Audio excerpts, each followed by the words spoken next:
Jumpa lagi rekan trader Indonesia dimanapun berada, kembali lagi bersama saya Maurits di edisi analisa mingguan kita pada kali ini yang akan berlangsung dari tanggal 29 April sampai tanggal 3 Mei 2024. Rekan trader semuanya, kita tahu bahwa di minggu kemarin bagaimana pergerakan yang sangat terjadi terutama di pasangan mata uang USD Yen Jepang, di mana dia mencapai nilai tertinggi dalam sejarah.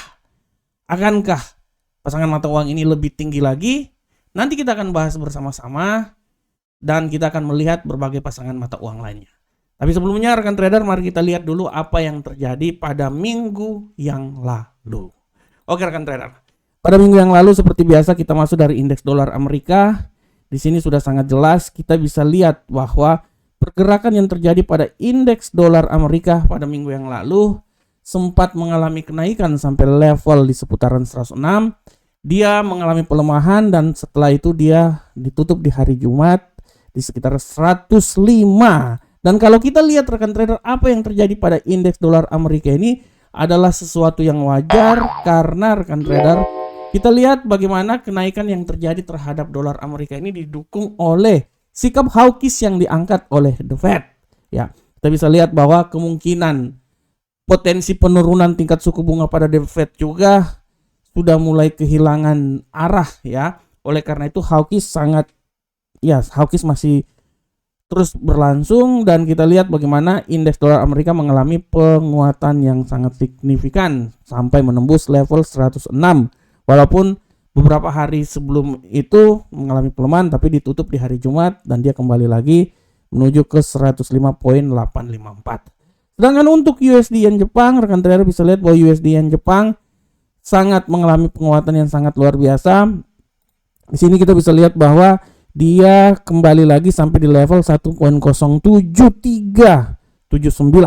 Dan kalau kita lihat rekan trader, apa yang terjadi ini juga sangat dipengaruhi rekan trader dengan pergerakan yang terjadi pada indeks dolar Amerika.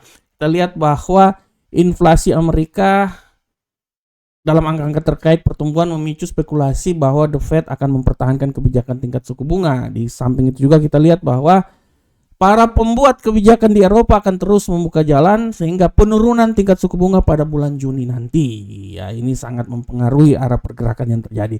Sedangkan untuk rekan trader bisa lihat untuk pound sterling, kita bisa lihat bahwa pound sterling ini mengalami penguatan yang sangat signifikan. Ya, kalau kita lihat dibuka sempat turun di posisi 1.23005, kemudian dia naik terus sampai di posisi yang paling tertinggi itu di seputaran 1.25206 walaupun ditutup di posisi 1.24899 ya. Dan kalau kita lihat rekan trader, apa yang terjadi pada pound sterling ini, kita bisa lihat bahwa dia ini rebound dari terendah di posisi 5 bulan terakhir.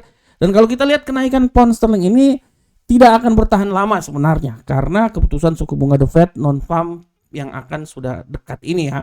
Prinsipnya dia boleh naik minggu kemarin tapi dalam minggu ini hati-hati karena akan ada beberapa berita yang sangat luar biasa pada kali ini ya. Mulai hari Kamis dini hari pertemuan FOMC dan ditutup nanti oleh non-farm payroll pada hari Jumat nanti. Sedangkan untuk gold, rekan trader kita bisa lihat dengan jelas ini gold. Bagaimana gold mengalami pelemahan yang sangat dahsyat. Dia turun sampai di posisi 2290 ya, 2289 malahan.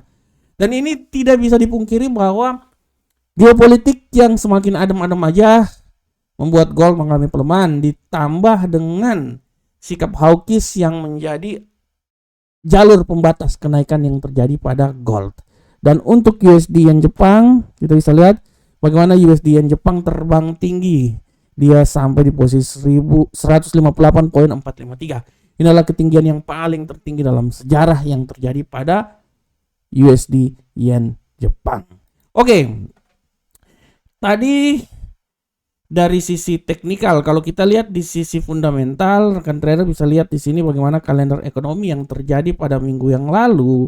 Kita bisa lihat dengan saksama di sini untuk kalender ekonomi. Minggu yang lalu indeks manajer pembelian ya sempat memberikan penguatan terhadap dolar Amerika, tapi setelah itu kita bisa lihat bahwa banyak sekali terjadi pelemahan, salah satunya juga adalah PDB di sini ya, dan klaim pengangguran semakin banyak, angka pengangguran semakin berkurang. Inilah yang menjadi alasan kenapa dolar mengalami penguatan, karena harus disinkronisasikan dalam usaha untuk menurunkan inflasi sampai 2%.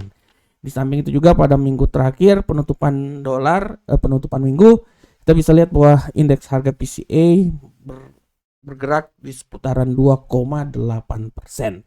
Bagaimanakah untuk minggu depan? Nah, untuk minggu depan ini kita bisa lihat rekan trader. Yang awal kita lihat dulu dari kalender ekonomi. Kalender ekonomi untuk minggu depan ini sangat banyak rekan trader. Mulai dari hari Senin, Cina bergeliat. Hati-hati nih, Cina sampai kalau bergeliat ini hati-hati, akan sangat berpengaruh terhadap gold. Indeks manajer pembelian PMI ya, manufaktur, habis itu PDB Eropa, data inflasi dari Eropa, dan kepercayaan konsumen pada pukul 21.00 waktu Indonesia bagian Barat hari Senin ya. Ini minggu padat minggu ini nih. Hari Rabu kita tahu bahwa libur ya, hari buruh, tapi pasar masih tetap buka, terutama pasar pasti akan tetap buka ya. Kecuali hari Natal ya.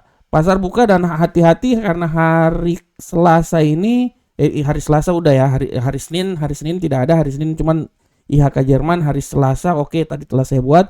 Hari Rabu ini yang hati-hati karena mulai dari perubahan tenaga kerja non pertanian ADB. Nah, terus indeks manajer pembelian PMI manufaktur, lowongan pekerjaan, dan nanti pada dini hari itu ada pernyataan dari FOMC ya, serta keputusan inflasi serta konferensi FOMC. Ini hati-hati rekan trader.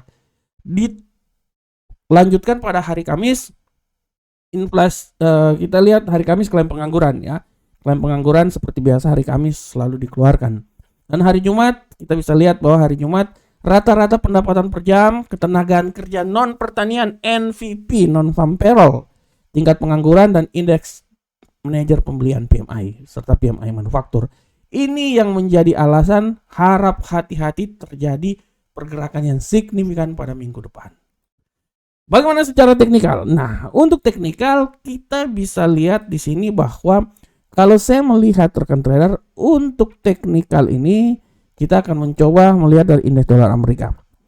Dengan pergerakan yang terjadi saat ini, saya bisa bilang bahwa indeks dolar Amerika, dalam wacana saya, indeks dolar Amerika ini kalau saya lihat walaupun dia mengalami pelemahan, tapi saya bisa bilang bahwa hati-hati, penaikan ini masih bisa saya terjadi rekan trader. Saya bisa bilang bahwa dia masih punya peluang naik sampai level 106.813 ya. Tapi sekali lagi hati-hati juga bahwa pelemahan itu bisa turun sampai dia melewati level yang paling terendah di seputaran 104.726. Oleh karena itu saya sangat hati-hati untuk minggu depan. Untuk indeks dolar Amerika saya berestimasi bahwa dia ini akan naik sampai level paling tertinggi 106.813, dan dia akan mencoba turun sampai level paling terendah itu di seputaran sini rekan trader, 104.726. Itu adalah arah pergerakan yang terjadi pada indeks dolar Amerika. Bagaimanakah untuk Euro USD? Nah, untuk Euro USD rekan trader, saya bisa mengambil sebuah kesimpulan bahwa Euro USD ini kita akan lihat minggu depan. Untuk minggu awal saya pikir Euro USD ini akan mengalami agak sedikit mengalami penguatan ya. Saya berprinsip bahwa dia ini masih bisa menguat sampai level 1.07979. Tapi sekali lagi hati-hati rekan trader. Kenapa? Karena data-data akan dikeluarkan sangat banyak, dan saya bisa berestimasi bahwa tidak tertutup kemungkinan dia ini akan turun sampai level yang paling terendah. Sabar saya lihat dulu. Oke. Dia akan turun bisa saja sampai di level paling terendah itu di seputaran 1.05886. Oleh karena itu, untuk minggu depan rekan trader, saya bisa berestimasi bahwa dia ini akan mengalami penguatan sampai level paling tertinggi itu di seputaran 1.07979, dan level paling terendah itu di seputaran ini dia 1.05886. Jadi arah pergerakan yang akan terjadi pada minggu depan itu seperti kayak gitu. Tapi saya pikir dia masih bisa punya peluang penguatan ya, tapi tidak terlalu kuat. Setelah itu dibabat habis di saat FOMC, karena kemungkinan besar dolar ini masih bisa menguat rekan trader, terutama setelah data-data yang akan dikeluarkan nanti pada hari Kamis Mulai hari Selasa, hari Kamis, dan hari Jumat itu crucial ya.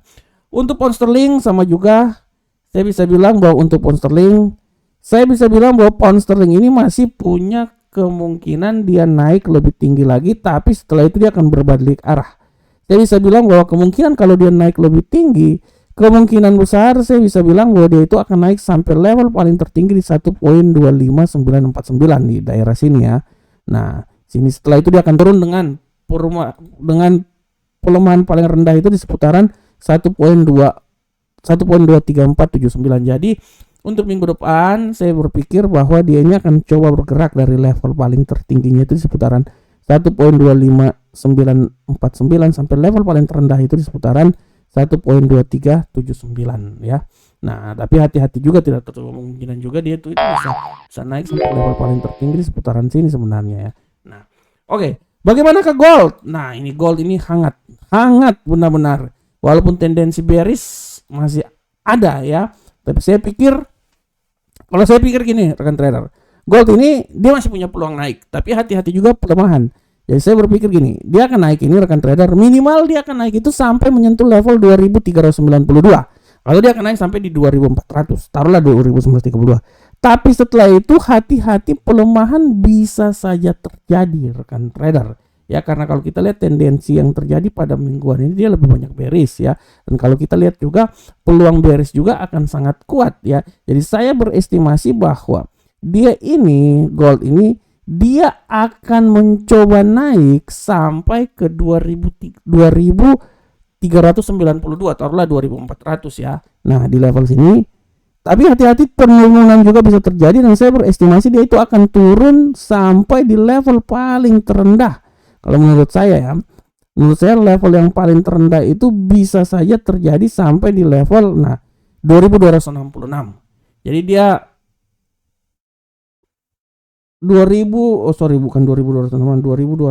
ya, 2266 lah menurut analisa saya. Itu pelemahan masih bisa terjadi sampai di level situ. Tapi secara garis besar tendensinya ini kita akan lihat. Saya bisa bilang bahwa kemungkinan besar dia akan mencoba kembali lagi ke 2400. Dia akan mencoba kembali lagi ke 2400. Ya, 2400. Tapi peluang pelemahan itu juga sangat besar. Dia bisa turun sampai di nilai paling terendah itu di 2266. Dan untuk USD yen Jepang, kita bisa lihat bahwa USD yen Jepang saya pikir sudah saatnya dia akan mengalami pelemahan ya. Walaupun kalau kita lihat tendensi penguatan ada, tapi dia sudah tidak terlalu signifikan lagi ya. Saya tidak mau bilang dia akan naik sampai level paling tertinggi sini, menurut saya terlalu jauh. Di 160 terlalu jauh, tapi saya bisa bilang bahwa kemungkinan besar dia bisa akan turun sampai di 154.492. Jadi arah pergerakan yang terjadi itu menurut analis saya ini terlalu tinggi sebenarnya, tapi dia akan turun sampai level paling terendah di putaran 154.492. Oke, rekan trader semuanya. Rekan trader, demikianlah analisa mingguan kita pada hari ini. Saya selalu berharap semoga apa yang saya berikan ini bermanfaat untuk rekan trader semuanya. Sekali lagi hati-hati mulai dari hari Selasa, hari Rabu, masuk dini hari laporan FOMC. Itu daerah itu masa-masa di mana sangat krusial di situ ya. FOMC akan mengeluarkan laporan, akan mengeluarkan statement, suku bunga akan ditentukan ya, dan ini sangat mempengaruhi ya, sangat mempengaruhi. Oleh karena itu hati-hati sampai hari Jumat nanti ditutup dengan non farm payroll. Oke rekan trader semuanya, assalamualaikum warahmatullahi wabarakatuh. Semoga apa yang kami sampaikan ini bermanfaat untuk rekan trader semuanya. Tapi sekali lagi bahwa kita hanya merekomendasikan. Yang paling penting adalah rekan trader yang menentukan sendiri, karena sinyal atau analisa yang paling terbaik adalah analisa yang dimiliki oleh rekan trader semuanya. Sampai jumpa kita pada acara edukasi mingguan di minggu yang akan datang. Salam profit Indonesia.